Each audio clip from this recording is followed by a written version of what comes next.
My name's Steve, and I'm an alcoholic. We're not going to do any amount of readings or anything. We're going to try to get this thing going pretty quick.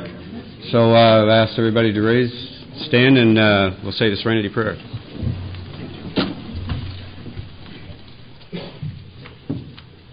God, to accept things I cannot change, courage to change things I can, and wisdom to know the difference.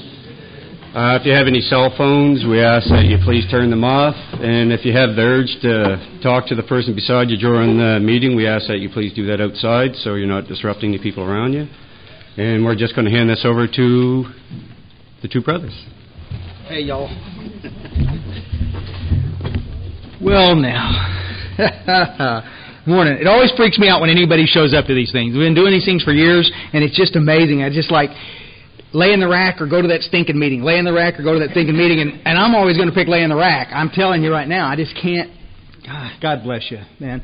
I was just thinking when he was talking about this turning the cell phone thing off, I always am afraid I'm gonna leave mine on and do something like that. I was in New York a couple of weeks ago doing a talk, and I had left my cell phone in my briefcase sitting next to a box of Altoids. You know, those in a little metal box, and that thing went off, and that thing I had it on vibrate, and it sounded like a big rattlesnake inside that briefcase like that. And it was the most disconcerting. I'm trying to talk like this and ignore it, and nobody's ignoring it. I'm just like, oh God, if it had just stopped. Do what? Loser. For guys I didn't meet last night. My name is Myers Raymer, and I'm an alcoholic. Golly. We're talking about Chapter 2, A Common Solution, this morning, and it's my very favorite chapter in the Big Book. Bill introduces us to a whole bunch of great, brand new ideas, and he kind of greases the skids and sets a whole bunch of things in motion that are going to unfold over the next couple of chapters, and it's pretty neat stuff. Yeah, I don't know. Some of you guys that are older may remember Crosby, Stills, Nash & Young used to do a song years ago, and of all of their songs, there was a line out of one of those songs that said, "Confusion has its costs."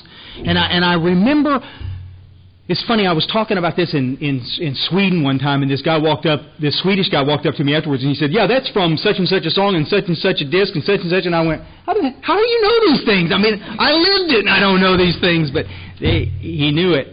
Confusion has its costs, and it does. And that's where we find ourselves sometimes in AA around a bunch of areas. We seem to have.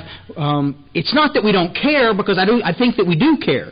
It's just that there is so much information hitting us from a lot of different directions, and we end up accepting a lot of things that we talked about it a little bit last night. There's a lot of things that sound good, that are meant well, but just aren't real doctrine. And so what we end up with, for a lot of us anyway, what we ended up with is this kind of collection of one-liners and funny things and stories and anecdotes and all kinds of stuff that become our program that we carry to the new guy. And so we end up with this sort of crazy sort of metastasized deal that just kind of it gets sort of convoluted. We start over here and we give her the true message, and because she's not in the book, she passes it verbally to somebody else and somebody else and somebody else, and by the time we get back over here, it's already begun to change and alter until pretty soon we end up with this representation of our precious program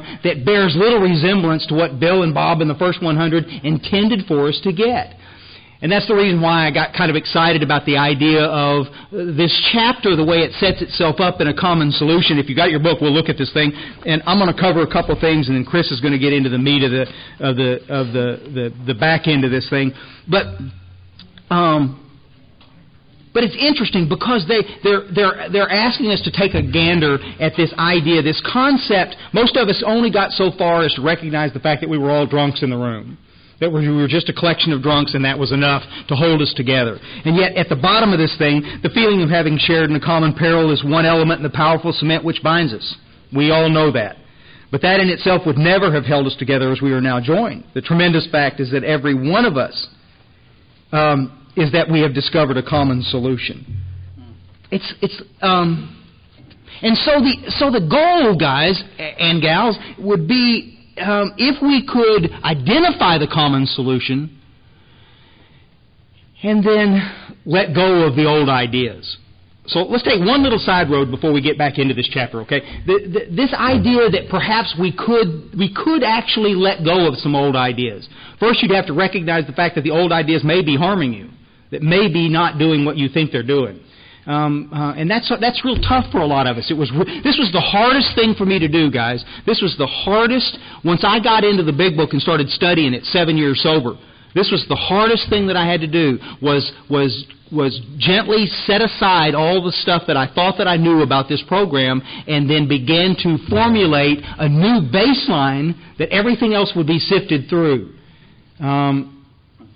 It's like, well, we say, well, our collective knowledge in AA is important, and this is the experience that we share. I got no argument with any of you about that. Our collective experience is important. Our experiences are important. The problem becomes when there is no program out of our basic text that goes along with the experience to buffer that.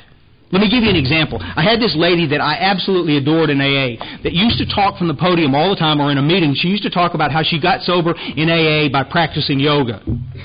I love yoga. Listen, I have not a problem in the world with yoga. But that's her opinion. You understand what I'm saying? That's her opinion, that yoga saved her bacon. And the preposterous idea that same thing would save your bacon may be pushing it to the limit, right? That's when we get to a situation where we share an opinion that we mean well that actually has the power to hurt somebody on down the road. When we had a basic text that used words like exactly and precisely, and they were giving us specific instructions, and yet we were going to ignore those instructions, and then we were going to just gravitate to the easier, softer way, which was we'll love each other into AA. And there's nothing wrong with loving each other into AA, but there's more there than just that. I'm going to tell you this, guys, and believe me when I tell you, I've thought about this a million times. If love was enough to get me and keep me in AA, my mama would have got me sober. Scout's honor. She loved me to death. But it was not enough. Love itself is not enough. It takes action and it takes doing some things. And most of them make me do things that I don't want to do. And that's why I would rather gravitate to the one-liners and gravitate to the other stuff than to, you guys know how that stuff works. Flip over the page. It's interesting, at the bottom of that page, on page 18, it says, but the ex-problem drinker who has found this solution, who is properly armed with facts about himself, can generally win the entire confidence of another alcoholic in a few hours. Until such an understanding is reached, little or nothing can be accomplished. First off, to note that this is all in italics, which means Bill and those cats thought it was important enough to put in italics. They don't do it indiscriminately. But look at what it says at the first of this. But the ex-problem drinker who has found this solution, what is the solution?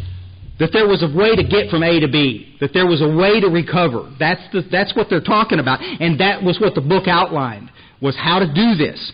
It wasn't left up to this freewheeling transference of oral information back and forth. It wasn't that.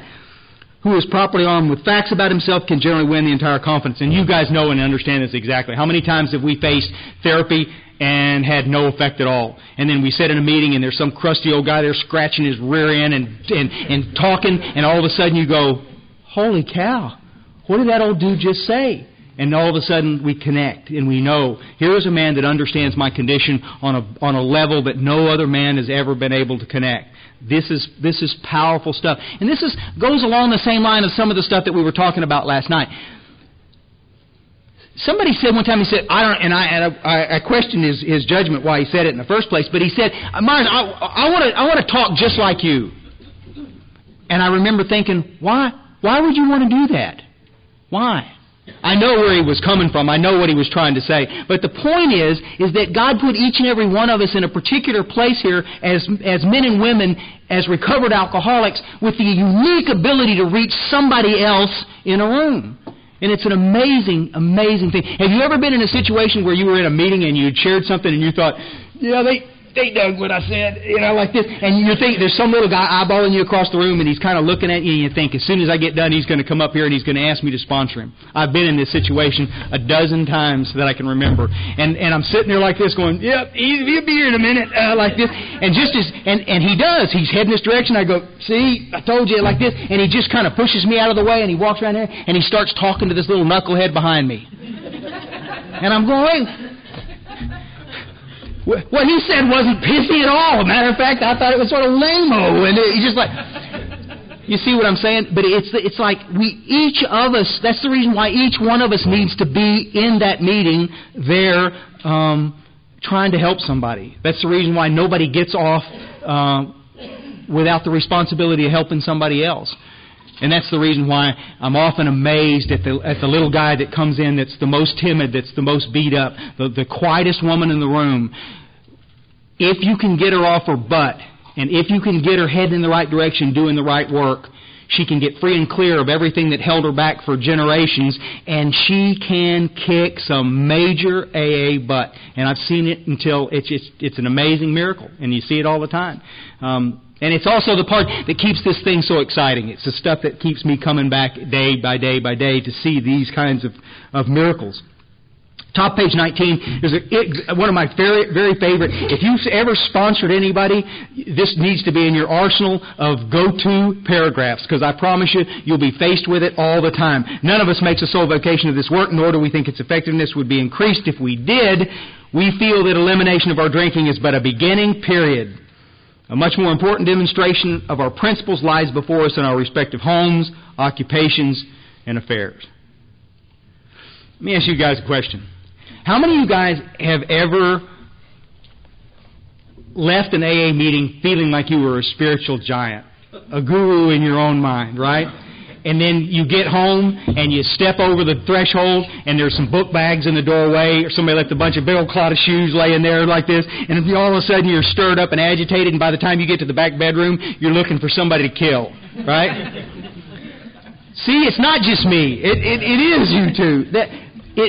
Why is it? Have you ever wondered, why is it that it's harder to be a spiritual giant around the people that you love the most, and the easiest to be a spiritual giant around the people that you barely know, sitting in an AA meeting? It's the craziest thing in the whole wide world. And yet this is what this thing is saying. When I'm working with men in AA, I'm paying particular attention to their actions. I pay very little attention to what men tell me these days. I hardly listen to them at all. It just goes in one ear and out the other ear. I watch what they do, what their actions are, and especially I watch what they do around their families. How do you treat your employer? How do you treat your kids and your wife and your people that you know? Again, it's real easy to stay spiritually aligned sitting in an AA meeting. I'll treat you with utmost kindness, and then I'll go home and raise my voice at my wife. What is that about? And all of these things, these are key indicators, manifestations of a spiritual condition that is not right. It speaks of hypocrisy, and it speaks of this kind of contradictory nature of our recovery. It's pretty weird. If you start paying attention to it, there is a reason that you're doing that. You're not maladjusted. You're not evil. You're not a mean old son of a bitch. You're not. But there's a reason that you're doing it, and you need to find out what it is. And most of the time, it always goes back to not dealing with the things work-wise, program-wise, that we should be dealing with. You're letting up in certain areas, or not doing, or completely ignoring certain areas of the program that you need to be addressing. We see that stuff all the time. And the last little piece I want to do before Chris comes up on this thing, this is more of a side road than an actual, this is just sort of a little commentary on something that you may be interested in, you may not be interested in. At the bottom of that page, there was a paragraph that is of interest. It says, it's just below the halfway mark on the page, and it says, "We have concluded to publish an anonymous volume setting forth the problem as we see it. We shall bring to the task our combined experience and knowledge. This should suggest a useful program for anyone concerned with our drinking problem. It's interesting. Within the fellowship now, it's always we stand in front of a room and share our experience, strength, and hope. But for a lot of us, it was interesting for me to learn that experience, strength, and hope was never part of our original text. It wasn't introduced until the forward of the third edition in 1976. But it was originally brought in by the Grapevine in 1945 by some editorial staff who wrote it. It sounded good, and it became adopted. The reason I'm mentioning this is how interesting it is that things can be added to your program, and you never really know where they came from or what the deal was. Now listen, there is nothing wrong with sharing experience, strength, and hope. Please, are we all on that same page? I don't want anybody coming up here saying, you know what he said about... I love sharing experience, strength, and hope, but I like this better, and I'll tell you the reason why. The literature asks us to share our combined experience and knowledge. Our experiences are all different. Our experiences of what happened when I had my journey into recovery is different than yours, and those experiences are entertaining, and they're often very helpful to a brand new guy that is coming in. But what's really important is the knowledge of how I recovered. That's what they were talking about. The literature told me if I did this, I would get this. They were real clear about it. And so... But that knowledge has seemed to, in some places, has been left behind. It's been sort of kind of watered out. You ever hear a guy stand up in front of a group, like at a birthday night? Well, I've been sober for 10 years. I don't have a clue how I got here. Listen, and I know where he's coming from. I understand humility. I understand that's his attempt at humility. I do understand that. And yet it drives me crazy to hear it. It's one of those things that I just go, listen, I've been sober 21 years, guys, and I know exactly how I got here. I know exactly what keeps me here. I know exactly why I will stay here. I know these things because the literature is clear on this stuff. The knowledge of how this program works is that important, and that's what I hope that everybody would get back into. Strength and hope is great stuff, but my mama could share strength and hope with me. Did you understand that? My mama could share strength and hope with me, but it didn't keep me sober. What I needed was a man in AA who had the knowledge of how he recovered to carry that same knowledge to me to show me how to recover. And that is an amazing, amazing thing. I'm not knocking any of that stuff. Everybody always wants to misunderstand this stuff, and somebody will come up and say, I don't think you should say those unkind things about experience, strength, and hope. I'm not. I'm just telling you I like the book's original version better. That's a personal opinion. I like the fact that they would address experience and knowledge as being important to our recovery. And I want to read this one little paragraph and then give it to Chris. On the next page, 21, page 20 at the top of that page, Bill, this is one of the very first times he addresses it on page 14 in Bill's story, and then again on page 20 it says, our very lives as ex-problem drinkers depend upon our constant thought of others and how we may help meet their needs.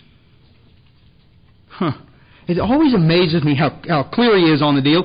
And he says, you may have already asked yourself why is it that all of us become so very ill from drinking? Now he's going to introduce us, for the first time since the doctor's opinion, he's going to introduce us to this idea of this illness, and they're going to beat it up over the next 25 pages, but right now they're introducing it again. Doubtless you are curious to discover how and why, in the face of expert opinion to the contrary, we have recovered, there's that ugly word that everybody doesn't want to talk about, from a hopeless condition of mind and body. If you are an alcoholic who wants to get over it, you may already be asking, what do I have to do?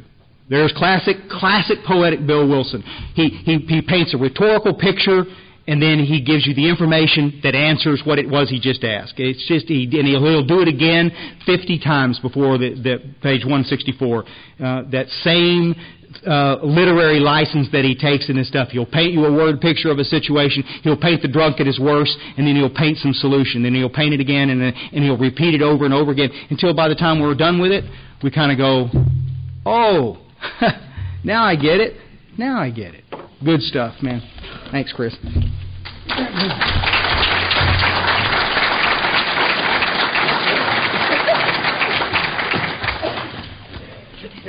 Just saving you, brother. Well, my name's Chris Raymer. I'm a very grateful recovered alcoholic. And I'm delighted to be here. I apologize for not wearing a coat.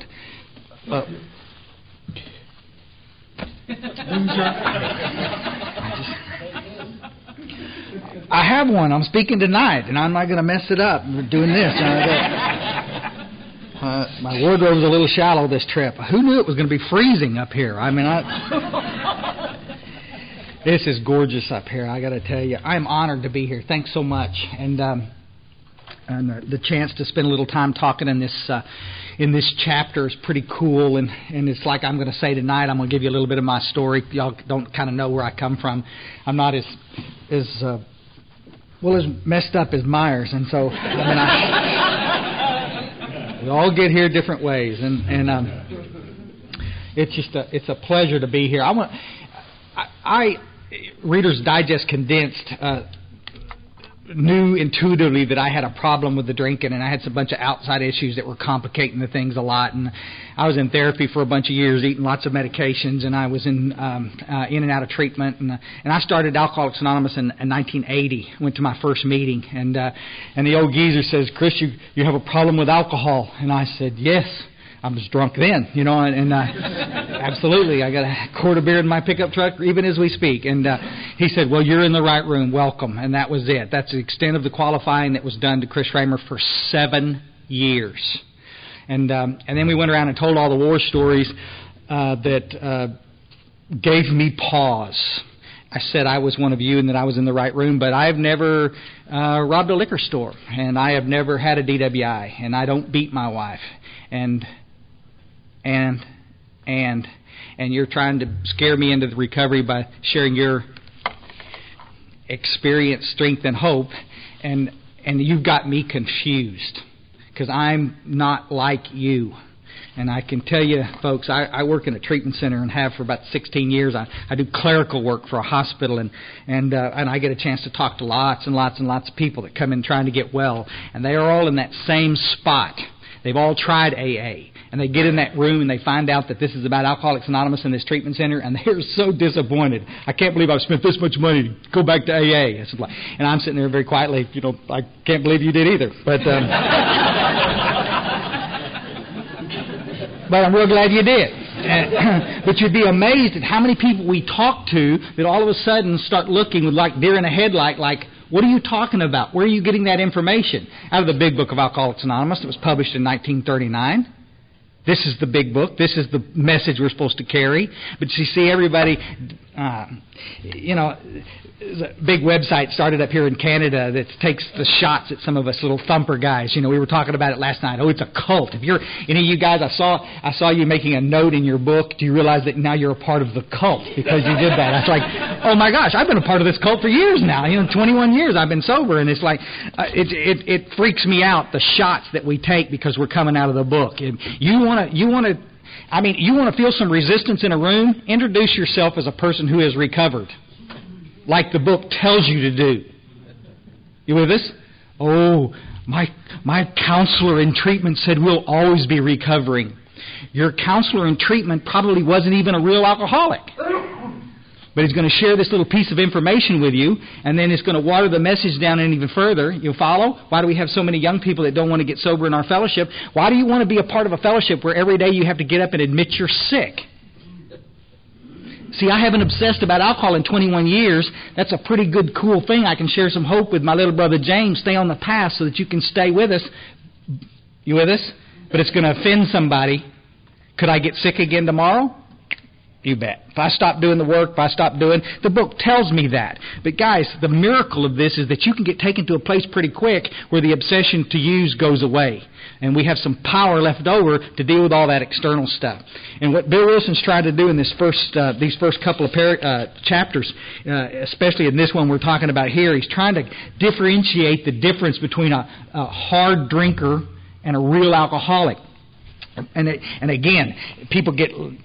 I use the term because Bill Wilson uses it, but what about the real alcoholic? It's a quote out of the book. And you use this in a meeting, and it's like, I don't care what you say. If I say I'm an alcoholic, if I say I'm an alcoholic. No, you're not.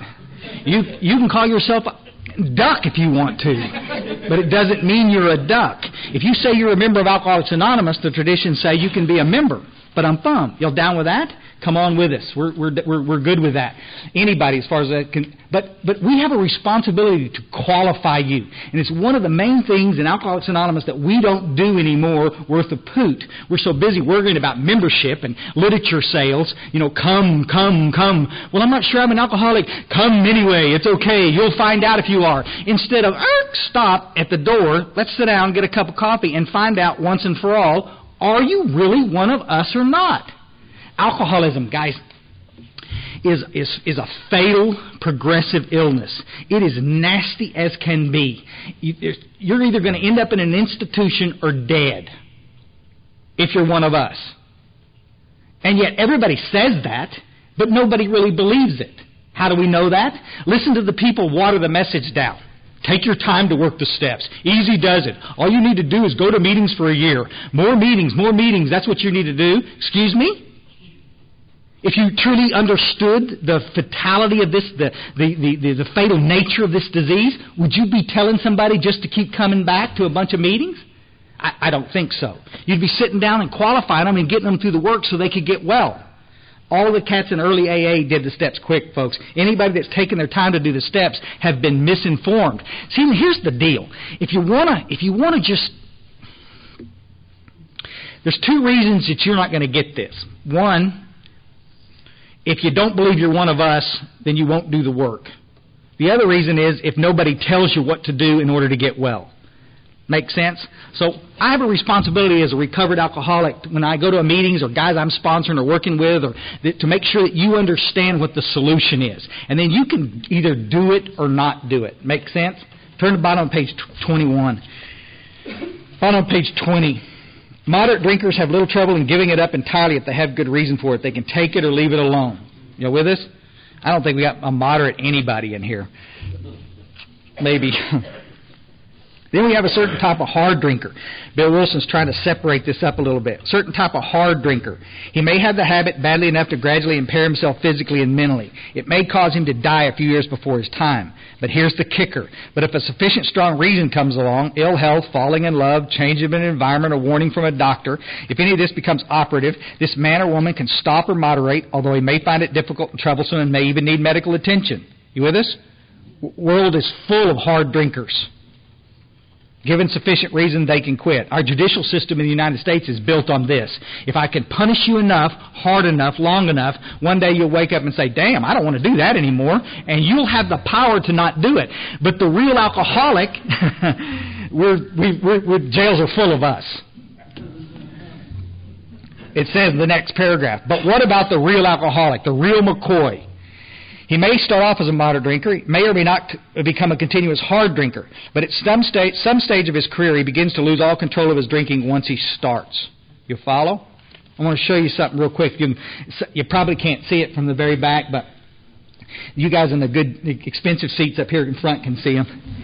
The thing is divided into three little spots, and alcoholism is that. Alcoholism, I'll go ahead and say this now, and drug addiction also. It's in the same deal.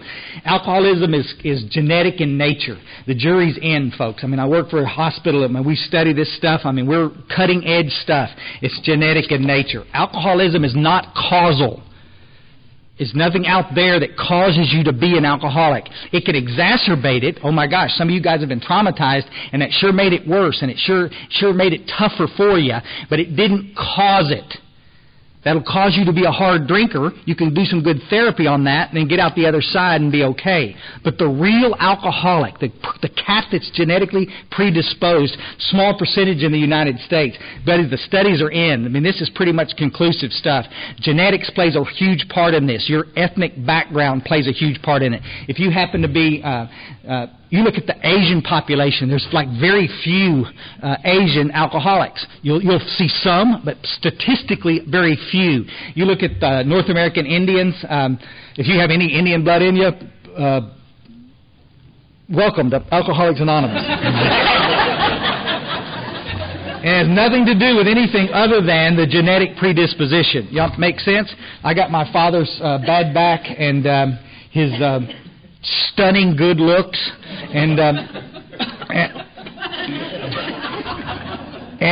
his alcoholism and that Myers caught the bullet. I've got a little sister that's a year and 3 months younger than us, and she didn't catch that. And I got a half sister, and she didn't catch. Have you ever noticed that? How come some of your siblings did and some of your siblings did? Guys, it's the luck of the draw. Eggy, spermy, boop, boop, boop, boop, done. And yet you still want to go into meetings and talk about why you're an alcoholic. And this is what the book is trying to say in the same pages. Some of these excuses have a certain plausibility. Oh my gosh, guys, don't get me wrong. Some of us, our disease has progressed, has sped up because of the circumstances and the damage that has been done.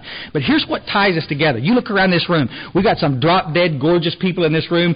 We got a couple of cats I can't even look straight at. You're so ugly. Look at that water down there, brother. It's nothing personal, just like cross-section. I know we've got some very intelligent people in here, maybe some really,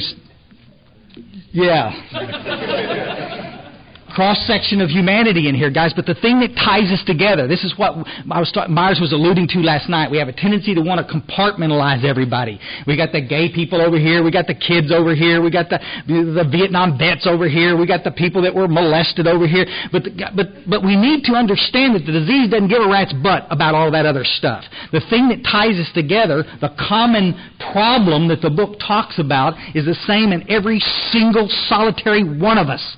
You either got these symptoms or you don't. Walks like a duck, quacks like a duck. It's a duck. And if you don't, it doesn't. And the first part of this thing, the doctor's opinion, it talks about this physical phenomena called craving. Dr. Silkworth spent 16 years as a neurologist in Towns Hospital. He started seeing the similarities. He'd see a black alcoholic come in and this white socialite from the west side come in, and the symptoms were identical with these people. Their lives were completely different, but the symptoms were identical. Once they started to drink, at certain times, this craving would kick in, and they would drink more than they intended. The physical piece of this is that they lost control, once they started to drink. That's what we have to look at. Did the craving ever kick in? The problem is not that Chris Raymer drinks. The problem is that Chris Raymer drinks too damn much. And at inopportune times. I've got an appointment I'm looking for a job. I've got an interview at 2:00. At lunch, I have a beer with a barbecue sandwich, and by 2:00, I've had 6 beers. Just enough to make me sloppy in that interview. Make sense? Why did I do that? I knew better than to show up at an interview drunk, but here I was. You follow? I didn't choose to do that. This craving kicks in. That's the genetic. That's the piece that Dr. Silkworth could start to see in us. Our bodies metabolize this stuff different than normal people. My little sister can sit down and have a couple of drinks. Lisa, you want another drink? No, thank you, comma. I'm starting to feel it. And I lean down like I'm talking to a retarded child. Yes? Me too. You want another drink or not? I'm buying. Let's go. This craving is not kicked in her. She's done enough. Okay, then that's all right. Everybody I've ever talked to understands this physical piece. Everybody. The worst counselor I ever had understood, you alcoholics, once you start to drink, you lose all kinds of control. You with us? 12 steps. We admitted we were powerless over alcohol. You alcoholics, once you start to drink, are certainly powerless over alcohol. You with me?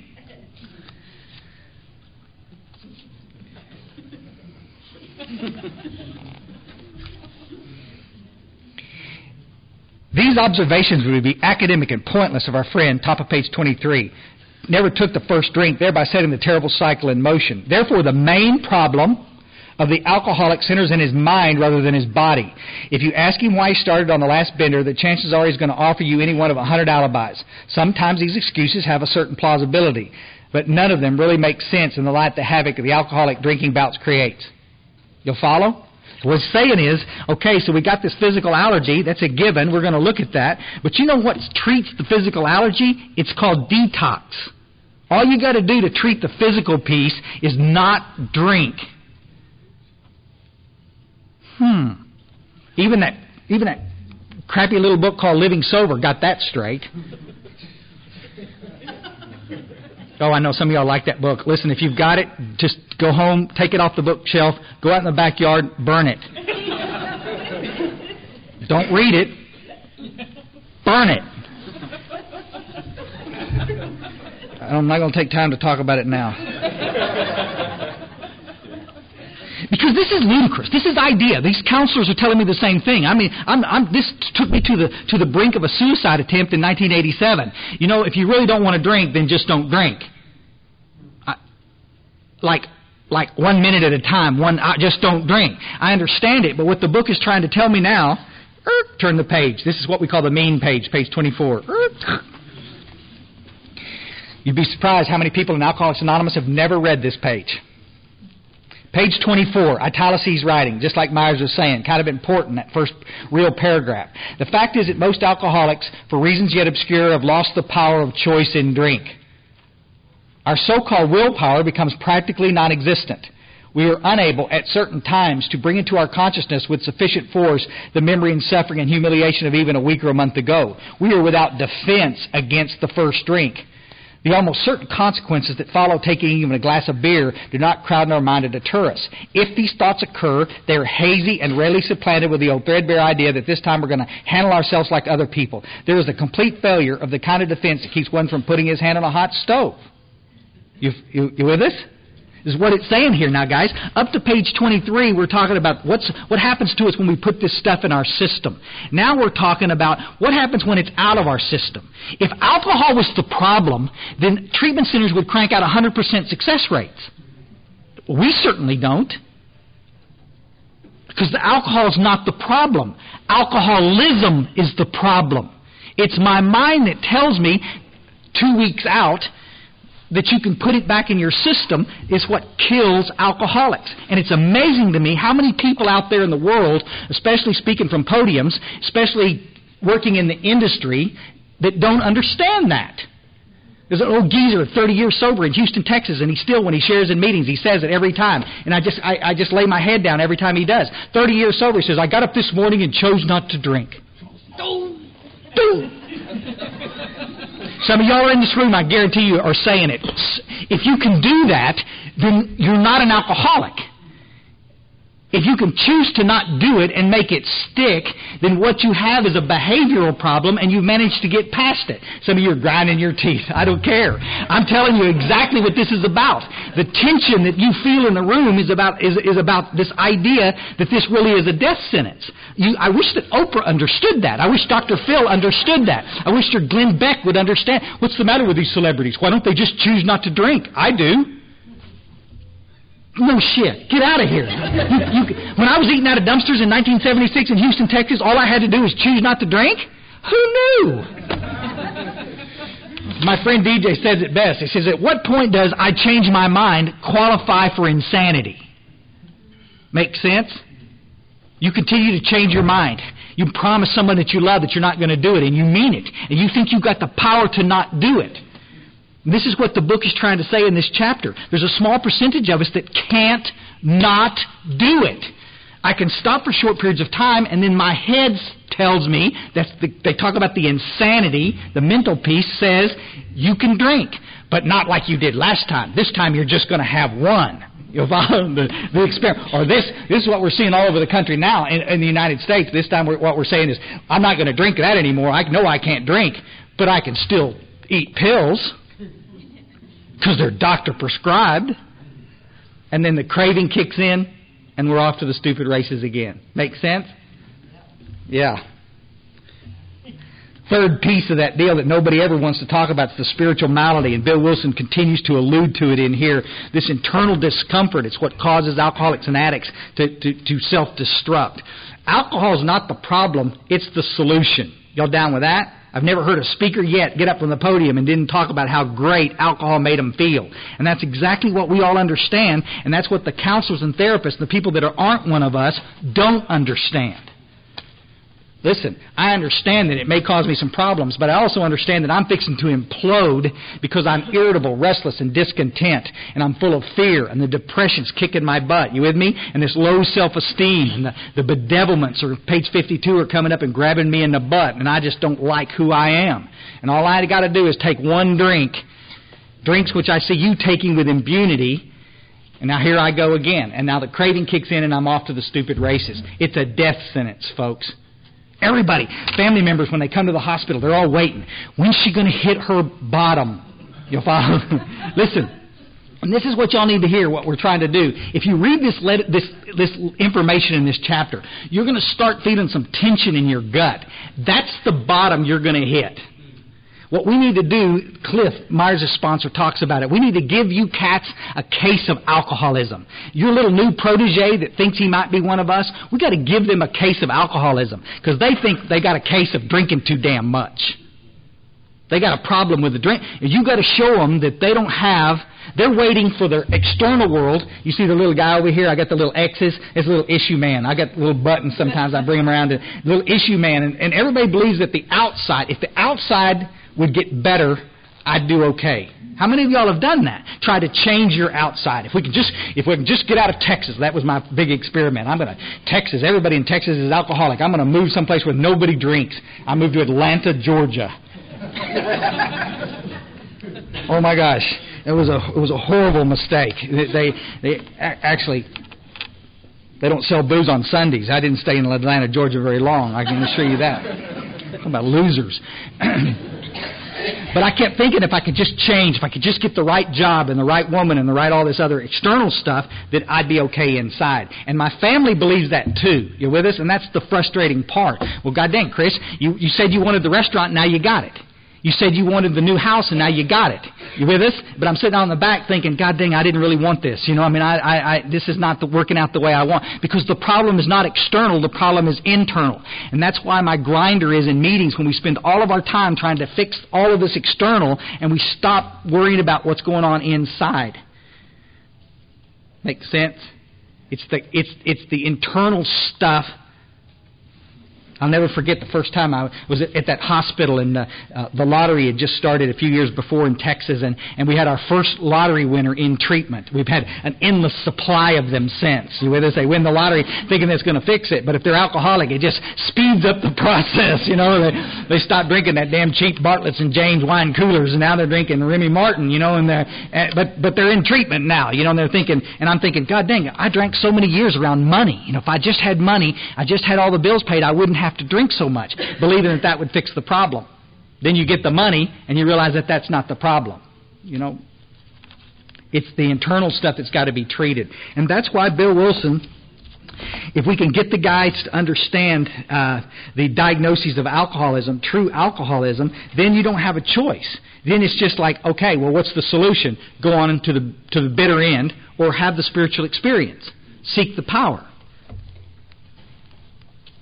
Unabashedly, the book says on the bottom of page 25, it says quite clearly, if you are seriously alcoholic as we were, we believe there is no middle-of-the-road solution.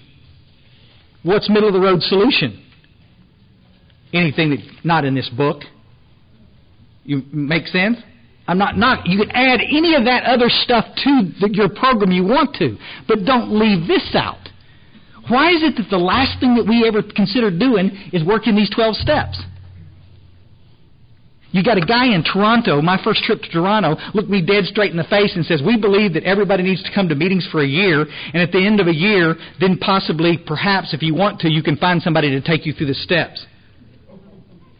Well, but you see so many people stay sober that way, that are not even alcoholics. They don't even have a problem. If you can go to a meeting and just sit on your ass for a year and not drink, why the hell do you need us? Y'all see the tension? It's like I'm not trying to get preachy here, but oh my gosh, the real alcoholic that needs this solution is not going to hear it because it's so muddied down with middle of the road solution. What happens when you're in the middle of the road, guys? You get run over. Get on one side or get on the other. Come in, go out, but do something. That's what the book is trying to tell us. I'll show you one more thing. What?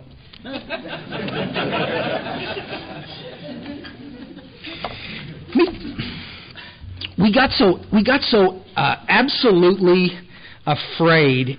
I know in the United States, I can't speak for here, wasn't here, but in the United States, when the treatment center started cranking them out in the 80s, we got so absolutely afraid of offending anybody. It was like we were almost apologetic about talking about the spiritual experience and about God. You make sense? You got the steps on the wall, but we're not going to talk about it. We're going to talk about everything else under the sun. And I can see some of you getting uncomfortable with it now. I'm just saying, why can't we do both? Why can't we do both, is all I'm saying. Why can't we talk about the steps and make sure the newcomer understands the solution and talk about all the other happy horse hockey that we have to talk about? I mean, truly, I'm fascinated hearing about your grandkids one more time. I can't hardly wait. Top of page 28. We, in our turn, sought the same escape with all the desperation of drowning men. Wow. What a sentence, huh? We, in our turn, sought the same escape with the desperation of drowning men. It means Bill Wilson's given us a suggestion called the 12 Steps, and here it is, it's telling us that each in our turn, we get to make a decision. You want to work the 12 steps and have a spiritual experience or not? Well, I don't believe in God. Do you want to work the steps? Because I guarantee you will believe in God if you work the steps, if you can get past your arrogance. And so each in our turn, give this a shot. Make sense? Everybody's going to put their own little spin on it, but let's do it. It's just that simple. Seek the solution with the desperation of a drowning man. Now, how, my friends, does this equate with take your time? I got to say, I got the little one-liners on the wall over here. It says, easy does it. I got to tell you, everybody wants to take that out of context. Do you know where that shows up in the book? Over in the chapter to the families, where it talks about our families. It says, with our families, easy does it is the best idea. No kidding. You know what I'm saying? Go gentle with your families. You've scalded the daylights out of them. Now don't go in there and start preaching to them. Easy does it. Well, we want to take it out of context and talk about the steps. Every time I'd come up and say, listen, well, I'm thinking about maybe starting that old 4th step. Some old geezer would look back down that didn't want to mess with me anyway and say, hey, buddy, easy does it. You've only been here 6 months. Take your time. You didn't get this sick overnight. You're not going to get well overnight. Absolute arrogance of you to say something stupid like that. I'm the real McCoy. I can't sit for 6 months in my own juices. Listen to you talk about your day. I need some relief.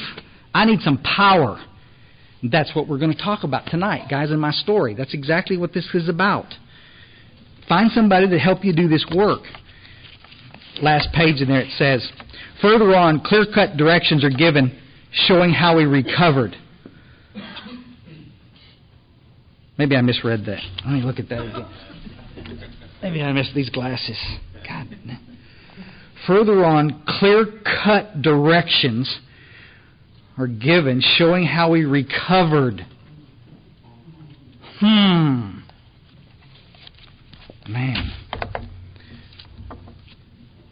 I'm in Alcoholics Anonymous for 7 years and nobody will show me that.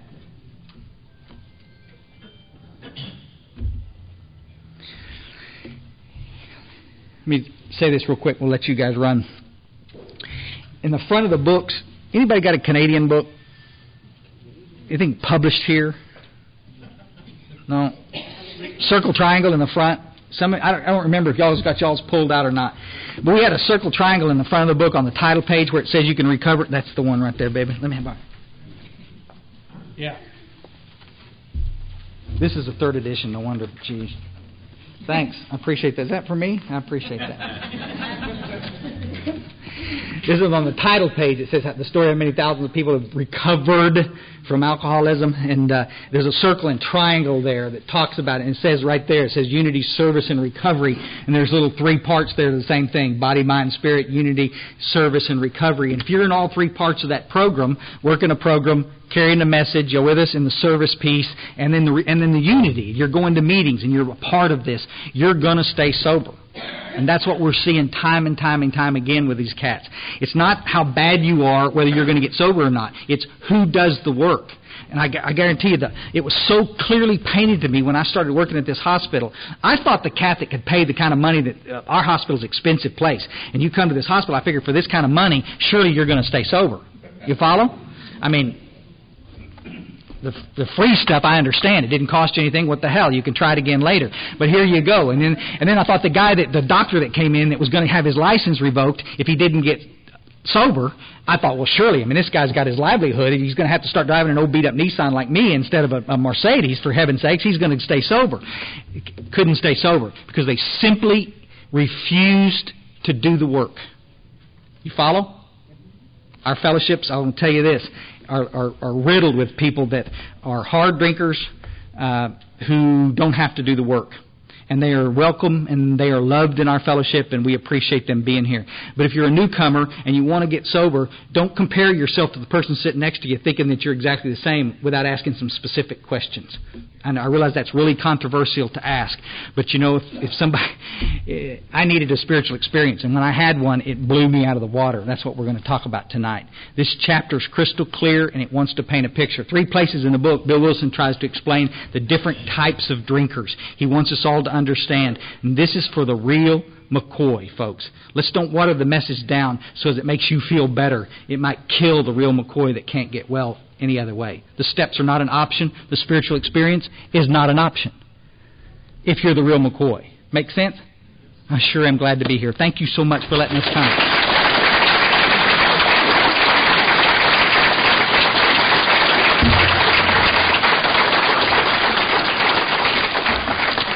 Guys, I had little recovery websites listed. We've collected over the years. Some of these are really clandestine websites. They actually talk about God and the steps, and they're pretty good stuff. We've compiled them, and Mark copied some of these for you guys. They'll be up here on the counter if you want to snag them. If you're in here with a group, I don't know how many he copied, but you can snag them, and y'all make copies. Check them out, and there's a lot of great information in these websites. Thanks, guys. Everyone to help close this meeting by making the circle, joining hands, and reciting the Lord's Prayer.